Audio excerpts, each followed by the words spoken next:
श्री राधे। हमारा नाम इंदु लेखा है और हम जहाँ पे राधा रानी का विवाह हुआ था भांडीर वट, यानी हमारी जो राधा रानी का विवाह हुआ था अग्नि को और भांडीर वट को साक्षी मान के हुआ था, हम वहाँ के सेवायती हैं। तो एक कर्म शो ऐप है, आप उस पर जाके इस भांडीर वन की लीलाओं का श्रवण कर सकते हैं। और इस धाम में आना हो तो कॉन्टैक्ट नंबर है 9818847055। इस कांटेक्ट के माध्यम से आप इस स्थान से भी जुड़ सकते हैं और इस स्थान पर आके कॉल करें। आपने उसका अध्ययन श्रवण किया हो तो राधा रानी का नाम उसमें नहीं आता। जब राधा रानी का नाम श्रीमद् भागवत जी में नहीं दिया तो विवाह का उल्लेख कैसे हो सकता है। लेकिन श्रीमद् भागवत जी को छोड़ के 12 ग्रंथ हमारी राधा रानी के विवाह का उल्लेख करते हैं। लेकिन जिस भांडीर वट के नीचे आप खड़े, उसका श्रीमद् भागवत जी में एक श्लोक आता है कि कृष्णकालीन द्वापर युग में बहुत विशाल था। इसकी जो सीमा थी 4 योजनों में 15 किलोमीटर तक थी, तो इसको पंचकोशी वृक्ष भी बोलते थे। कान्हा जी इन्हीं की शाखाओं पर चढ़ के यमुना मैया को आर पार किया करते थे। मान्यता है कान्हा जी की जो 9 लाख गाय थी दोपहर के समय इसी वृक्ष के नीचे बैठ के विश्राम करती थी। तो माता जो भी माखन, मिर्ची, रोटी इत्यादि प्रसादम में रख देती थी, सभी ग्वाल बाल एकत्रित होकर दोपहर का भोजन लेते थे। भांडीर वन में सबसे बड़ा विशेष फल इसी प्रसादी का बताया गया है, क्योंकि आप कभी किसी विवाह में जाते हो तो बिना प्रसाद के नहीं आते। अब तो राधा रानी की विवाह स्थली आई हो। आप बाउंड्री पे एक चित्रण देखोगे कि राधा कृष्ण में मल्ल युद्ध हुआ था। उसमें यह तय था कि जो भी हारेगा उसको भंडारा करना होगा। तो जब हमारे कान्हा जी राधा रानी से हार गए थे तो ग्वाल वालों ने मिलकर यहाँ पे भंडारा किया, उसी के नाम पर इसका नाम भांडीर वन पड़ा। और एक और चित्रण देखोगे दुर्वासा मुनि का, जो केवल दूब घास होती है उसी का रसपान करते थे। हमारी ब्रज की गोपियों ने इसी वट वृक्ष के नीचे 56 प्रकार के व्यंजन खिलाए थे। और यहाँ पर जो ब्राह्मण पत्नियाँ थी, यज्ञ पत्नियाँ, वो नित्य कान्हा को भोजन प्रसादी खिलाने के लिए भांडीर वन में आती थी।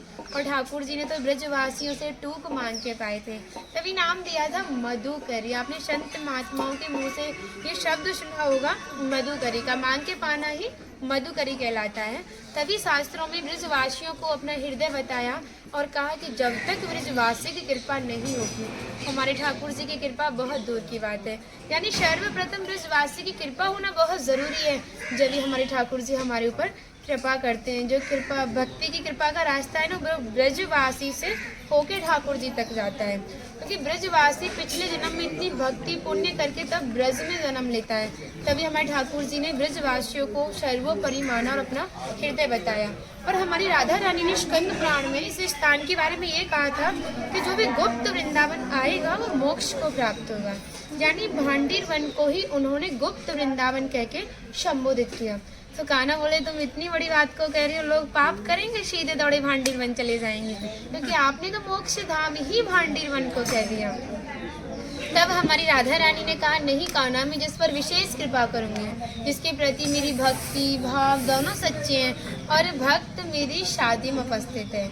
यानी जब राधा रानी का विवाह हुआ था आप उस समय उपस्थित थे। मतलब मनुष्य तो कोई था नहीं, तो अपने आप को कीड़े मकोड़े, घास फूस, पतझड़, पक्षी इत्यादि अपने आप को मान सकते हो।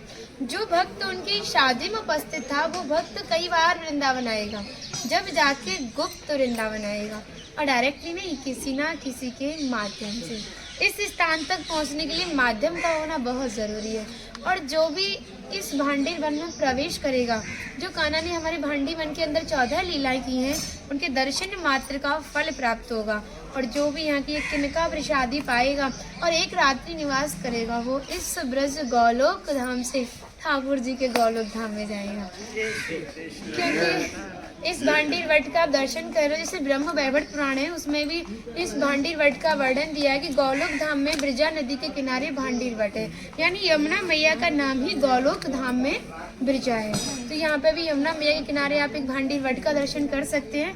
कहते हैं भक्त अगर इसका दर्शन कर ले, दर्शन मात्र से ही, स्पर्श की तो बहुत दूर की बात है, दर्शन मात्र से उसे दुख हो जाता है और मोक्ष को प्राप्त करता है।